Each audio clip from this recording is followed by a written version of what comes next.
Item number 24 Shri Rahul Gandhi ji.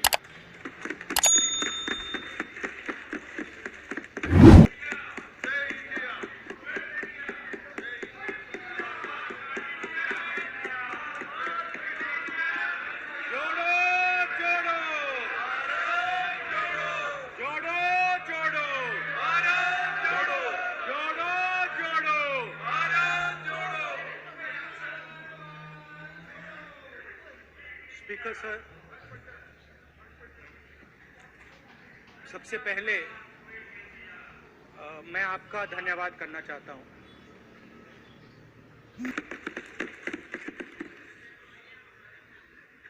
और पिछली बार जब मैं बोला तो शायद मैंने आपको थोड़ा कष्ट भी पहुंचाया, क्योंकि मैंने इतनी जोरों से अदानी जी पे फोकस किया कि जो आपके सीनियर नेता हैं शायद उनको थोड़ा कष्ट हुआ।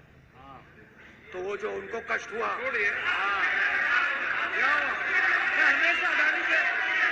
हमेशा अदानी पे तो वो जो कष्ट हुआ 1 2 3 4 5 उसका असर शायद आप पे भी थोड़ा हुआ। तो इसके लिए मैं आपसे माफी मांगता हूं, मगर मैंने सिर्फ सच्चाई रखी थी। मगर आज जो मेरे बीजेपी के मित्र हैं, आज आपको डरने की जरूरत नहीं है, क्योंकि आज जो मेरा भाषण है, और आप डरो मत।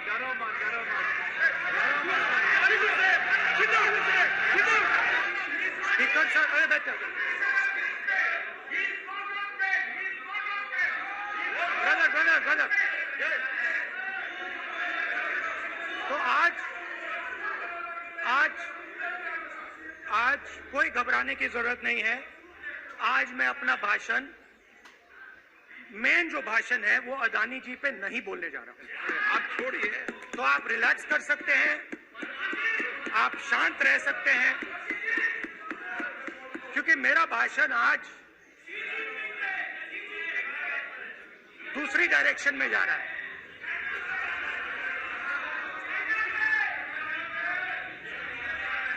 रूमी ने कहा था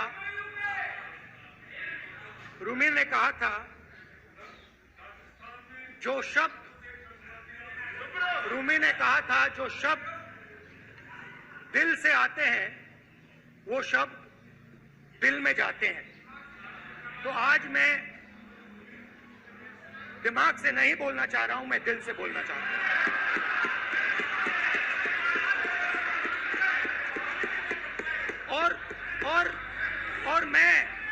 और मैं आज आप लोगों पर इतना आक्रमण नहीं करूंगा। मतलब एक दो गोले जरूर मारूंगा, मगर इतना नहीं मारूंगा। तो आप रिलैक्स कर सकते हैं। डरिए मत।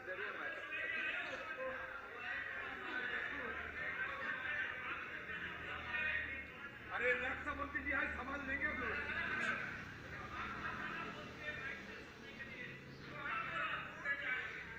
पिछले साल 130 दिन के लिए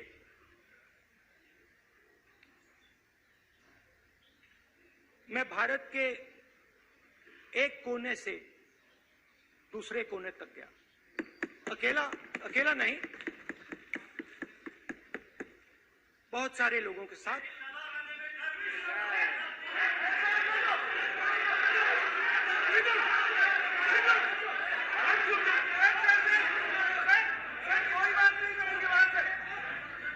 सर ये हमारा टाइम खत्म करने का साजिश है।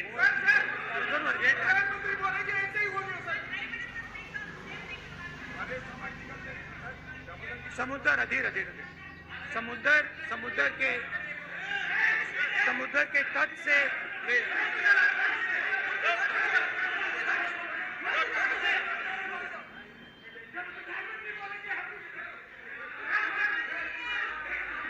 सदस्य प्लीज प्लीज ऐसे धमकाने का बात की मत बोलो यहाँ पे।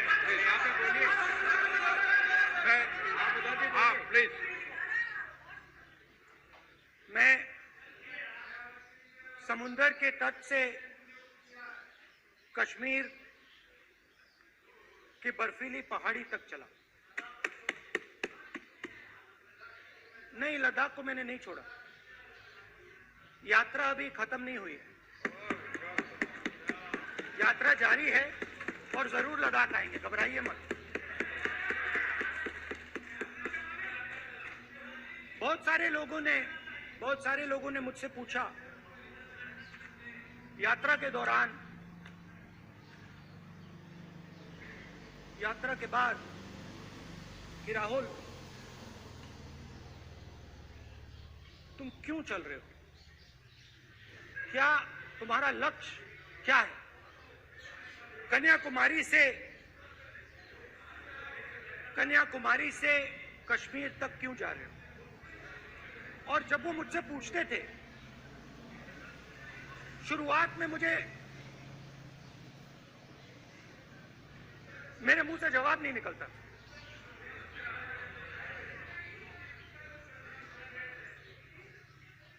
शायद मुझे ही नहीं मालूम था कि मैंने ये यात्रा क्यों शुरू की। जब मैं कन्याकुमारी से शुरू हुआ, मैं सोच रहा था मैं हिंदुस्तान को देखना चाहता हूं, समझना चाहता हूं, लोगों के बीच में जाना चाहता हूं, मगर गहराई से मुझे मालूम नहीं था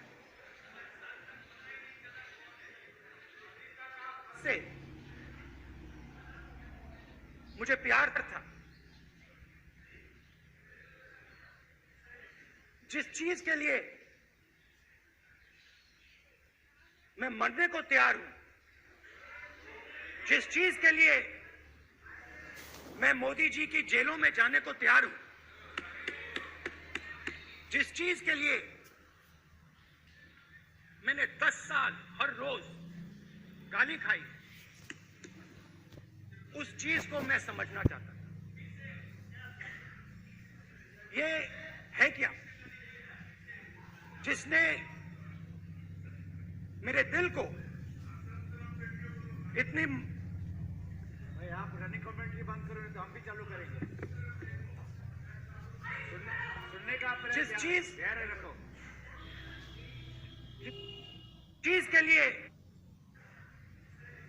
जिस चीज के लिए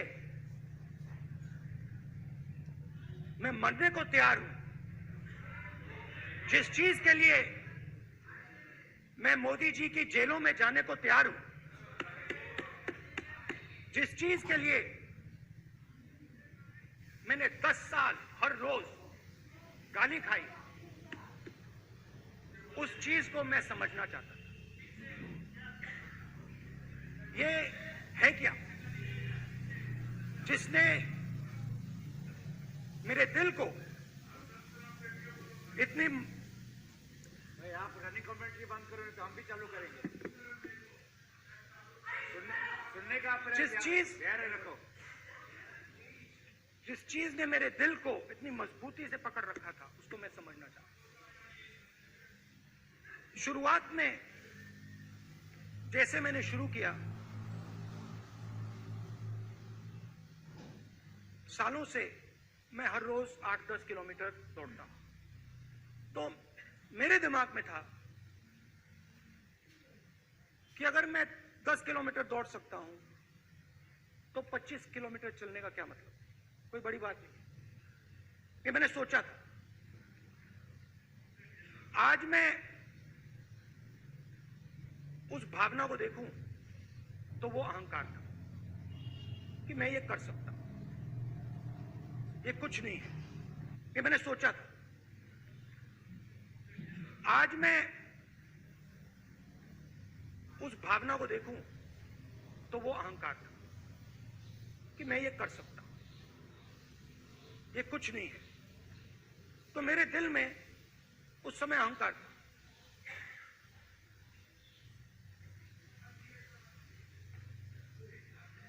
मगर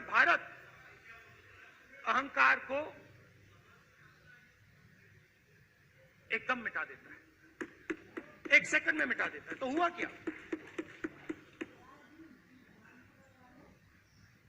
2-3 दिन में मेरे घुटने में दर्द शुरू हो गया। पुरानी इंजरी थी और जबरदस्त दर्द। हर रोज मैं उठूं और मेरे घुटने में दर्द, हर कदम में दर्द। तो पहले 2-3 दिनों में जो अहंकार था, जो मतलब भेड़िया जो निकला था, वो चींटी बन गया एकदम।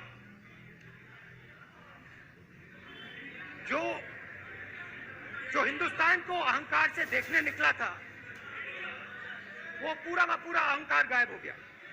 और रोज मैं डर डर के चलूं कि क्या मैं कल चल पाऊंगा। ये मेरे दिल में डर था। और जब भी ये डर बढ़ता था, कहीं ना कहीं से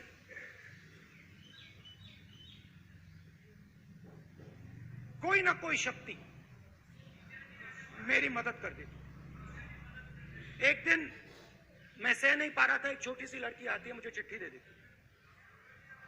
मैंने चिट्ठी खोली, 8 साल की थी, उसमें लिखा था, Rahul, I am walking with you, don't worry. उसने मेरे पैर में चोट देखी और उसने अपनी शक्ति मुझे दे दी। सिर्फ उसने नहीं, लाखों लोग। और शुरुआत में जब मैं चल रहा था, कोई किसान आता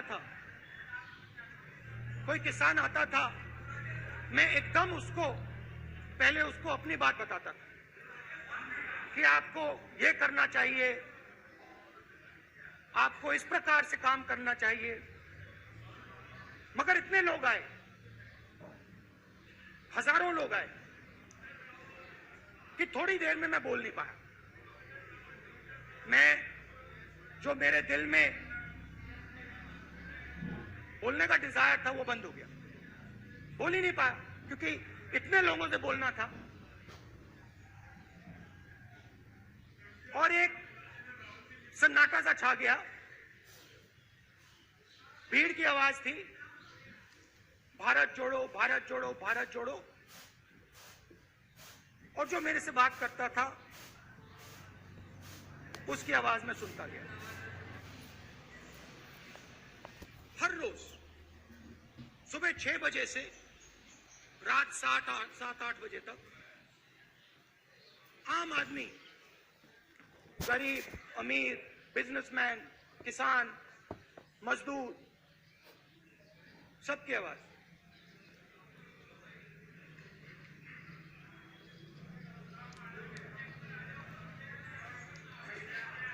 आ रहा हूं।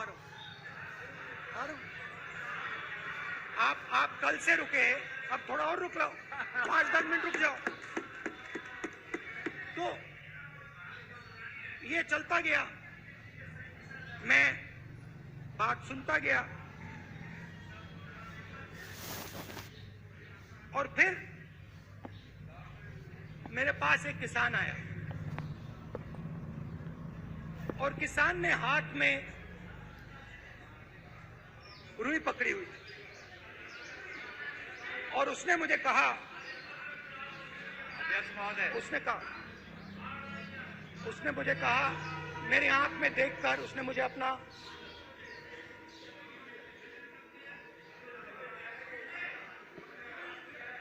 वो रुई का बंडल दिया और उसने कहा, राहुल जी, यही बचा है मेरे खेत का यही बचा है और कुछ बचा नहीं है। मैंने उससे, जो मैं नॉर्मली सवाल पूछता था, भैया आपको बीमा का पैसा मिला, वो पूछा। बीमा का पैसा मिला, वो पूछा।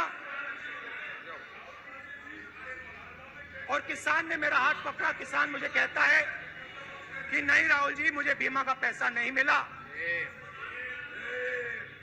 हिंदुस्तान के बड़े उद्योगपतियों ने वो मुझसे छीन लिया। मगर इस बार बड़ी अजीब सी चीज हुई। जब मैंने किसान को देखा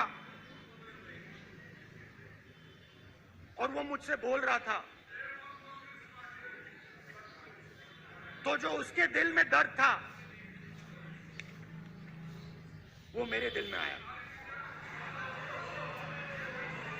जो उसके आंखों में शर्म थी जब वो अपनी बीवी से बात करता था, वो शर्म मेरी आंखों में आई।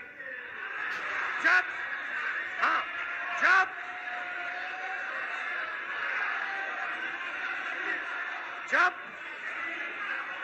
उसकी जो भूख थी वो मुझे समझ आई। और उसके बाद यात्रा बिल्कुल बदल गई। मुझे भीड़ की आवाज नहीं सुनाई देती थी, मुझे सिर्फ उस व्यक्ति की आवाज सुनाई देती थी जो मेरे साथ बात कर रहा था। उसका दर्द, उसकी चोट, उसका दुख, मेरा दुख, मेरी चोट, मेरा दर्द बन गया। समझने की कोशिश करो।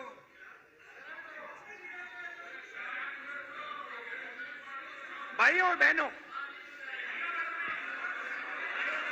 लोग कहते हैं कि ये देश है, कोई कहता है ये अलग अलग भाषाएं हैं, कोई कहता है ये जमीन है, मिट्टी है, कोई कहता है ये धर्म है, ये सोना है, ये चांदी है।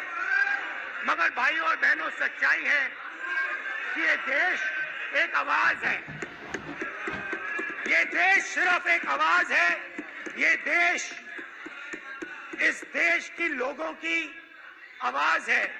इस देश के लोगों का दर्द है, दुख है, कठिनाइयां हैं। और अगर हमें इस आवाज को सुनना है तो हमारे दिल में जो अहंकार है, हमारे जो डिजायर्स हैं, हमारे जो सपने हैं, उनको हमें परे करना पड़ेगा। जब हम अपने सपनों को परे करते हैं तब हमें हिंदुस्तान की आवाज सुनाई देती है, तब तक हिंदुस्तान की आवाज हमें नहीं सुनाई देती। अब आप कहोगे ये बात मैंने नॉन कॉन्फिडेंस मोशन में क्यों रखी? इसका क्या मतलब है कि भारत एक आवाज है, भारत लोगों का दुख है, भारत लोगों का कष्ट है, मुश्किलें हैं। क्योंकि भाइयों और बहनों,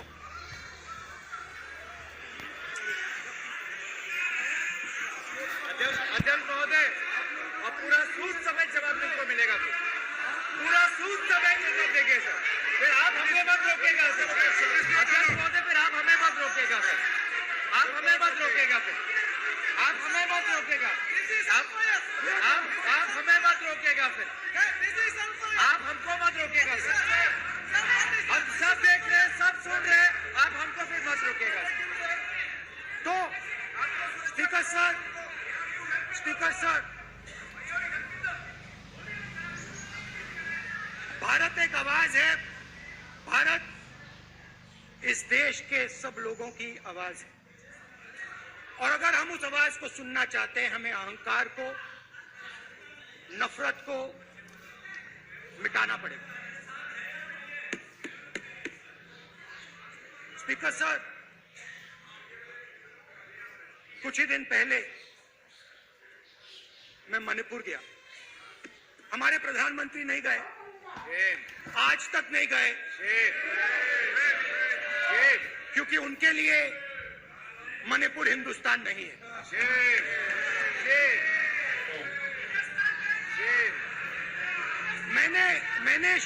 मैंने मणिपुर शब्द प्रयोग किया, मगर आज की सच्चाई यह है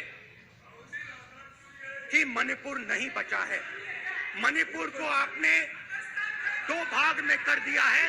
मणिपुर को आपने बांट दिया है, तोड़ दिया है। मैं मणिपुर में रिलीफ कैंप्स में गया। रिलीफ कैंप में आज जा रहा हूं।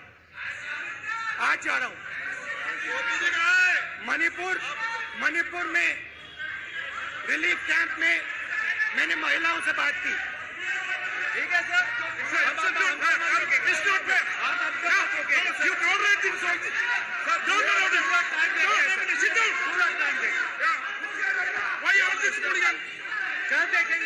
कल देखेंगे।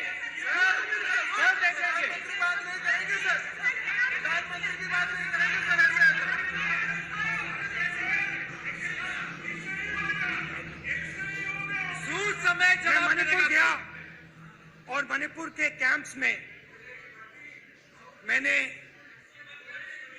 महिलाओं से बात की, बच्चों से बात की, जो हमारे प्रधानमंत्री जी ने आज तक नहीं किया। एक महिला मुझे कहती है, मैंने उनसे पूछा, बहन क्या हुआ आपके साथ?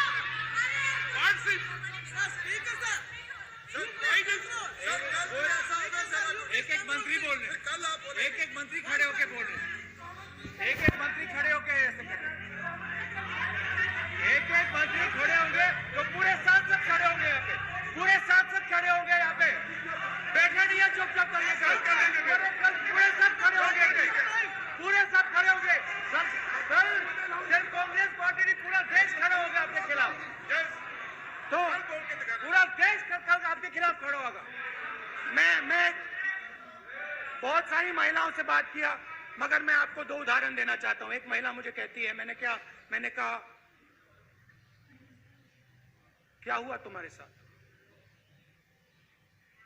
कहती है, मेरा छोटा सा बेटा, सम्मान करें प्लीज, ये सम्मान। एक ही बच्चा था मेरा, एक ही बच्चा था मेरा, मेरे सामने, मेरे आंखों के सामने उसको गोली मारी है। मैं पूरी रात, आप सोचिए, आप अपने बेटे के बारे में, बेटों के बारे में सोचिए, मैं पूरी रात उसकी लाश के साथ लेटी रही। झूठ नहीं, झूठ आप बोलते हो, झूठ मैं नहीं बोलता हूं। मैं पूरी रात उसकी लाश के साथ लेटी रही और फिर मुझे डर लगा, मैंने अपना घर छोड़ दिया, जो भी मेरे पास था वो मैंने छोड़ दिया। मैंने उनसे पूछा, कुछ तो लाई होगी? कहती है, नहीं, सिर्फ मेरे जो कपड़े हैं ये मेरे पास हैं। और फिर इधर उधर ढूंढती है और एक फोटो निकालती है और मुझे कहती है, यही मेरे पास अब बची है।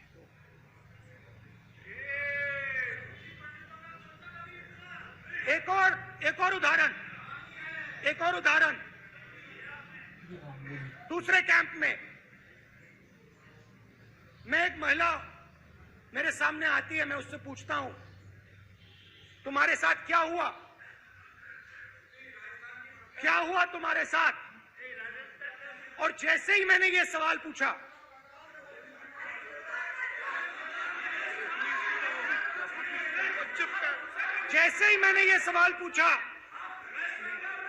आप महिला का दर्द नहीं सुन सकते, महिला का दर्द नहीं सुन सकते, महिला का दर्द सुनने का आपका धैर्य नहीं है, महिला का दर्द नहीं सुन सकते, महिला का दर्द नहीं सुन सकते। जैसे ही मैंने उससे ये सवाल पूछा, बैठो, जैसे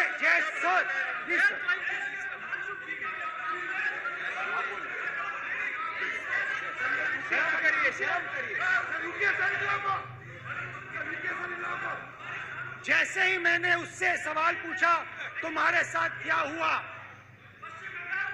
नहीं है तेरे को, वैसे ही 1 सेकंड में वो कांपने लगी। उसने अपने दिमाग में वो दृश्य देखा और वो बेहोश हो गई, मेरे सामने कांपती हुई बेहोश हो गई। तो ये मैंने आपको सिर्फ 2 उदाहरण दिए हैं। स्पीकर सर, इन्होंने मणिपुर में हिंदुस्तान की हत्या की है, सिर्फ मणिपुर की नहीं, हिंदुस्तान की हत्या की है। इनकी राजनीति ने मणिपुर को नहीं, हिंदुस्तान को मणिपुर में मारा है। हिंदुस्तान को कत्ल किया है, हिंदुस्तान का मर्डर किया है मणिपुर में।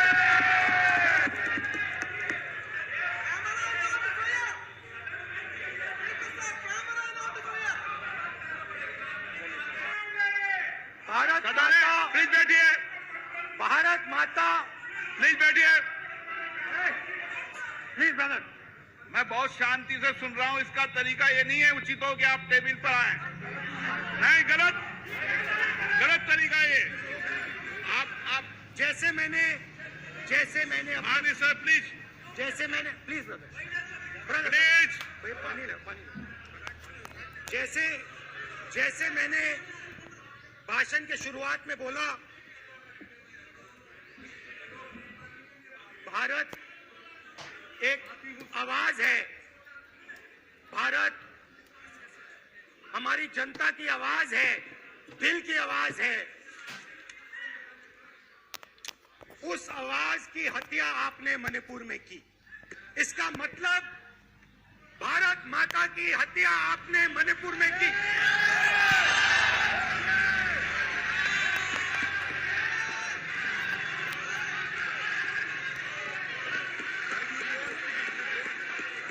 भारत माता को आपने मणिपुर के लोगों के मारा, आपने मणिपुर के लोगों को मारकर भारत की हत्या की है। आप देशद्रोही हो, आप देशभक्त नहीं हो, आप देश प्रेमी नहीं हो, आप देशद्रोही हो।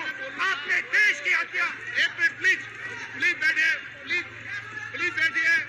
अब सवाल आप उठता है, बैठना चाहते नहीं बैठना चाहते, आप बैठना चाहते नहीं बैठना चाहते, इसीलिए आपके प्रधानमंत्री मणिपुर में नहीं जा सकते हैं, क्योंकि उन्होंने प्लीज देश की हत्या की है। मणिपुर में हिंदुस्तान की हत्या की है, भारत माता की हत्या की है। मणिपुर में, मणिपुर के लोगों के दिल में। प्लीज एक मिनट बैठिए। आप तो सवाल उठता है, एक मिनट बैठिए, एक मिनट। आप भी विराजो। आप बैठिए सही, नहीं बैठिए रहने दो। आप बैठिए आप प्लीज बैठिए आप प्लीज। आप बोल रहे फिर आप भारत माता के रखवाले नहीं हो, आप भारत माता के हत्यारे हो। प्लीज माननीय प्लीज माननीय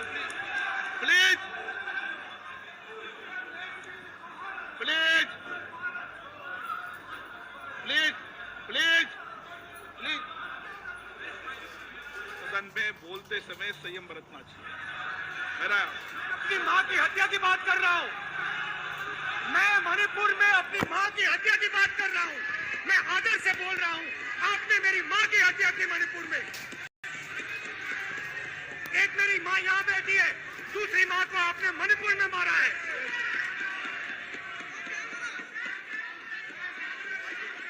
और हर रोज जब तक आप हिंसा को बंद नहीं करोगे, तब तक आप मेरी माँ की हत्या कर रहे हो।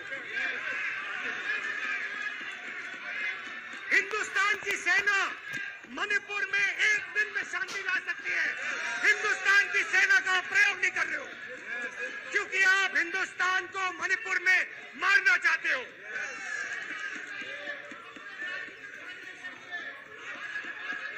तो अगर नरेंद्र मोदी जी हिंदुस्तान की आवाज नहीं सुनते हैं, अगर हिंदुस्तान के दिल की आवाज नहीं सुनते हैं, तो किसकी आवाज सुनते हैं? दो लोगों की आवाज सुनते हैं। किसकी आवाज सुनते हैं? किसकी आवाज सुनते हैं? और इसलिए सुनते हैं। नो, ये गलत तरीका माननीय सदस्य। देख लीजिए अडानी जी के लिए मोदी जी ने क्या काम किया है। देख लीजिए ये पहले आपका और ये उसका बाद नहीं है, में। गलत तरीका आपका। माननीय सदस्य, आपका गलत तरीका है। आप सीनियर सदस्य हैं, आप इस तरीके का व्यवहार सदन में मत करिए।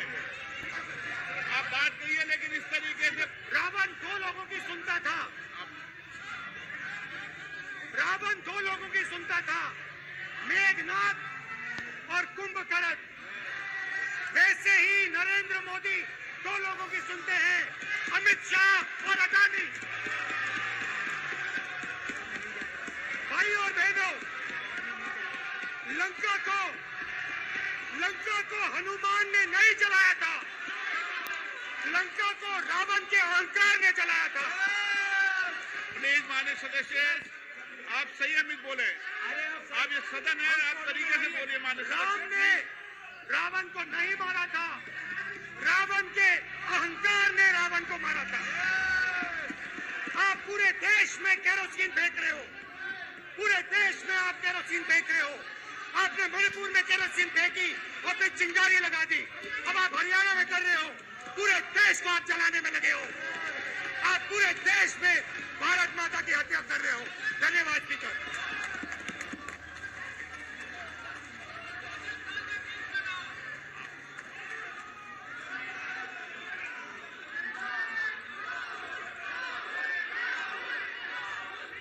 आप सदन में किस तरीके का बोल रहे हैं?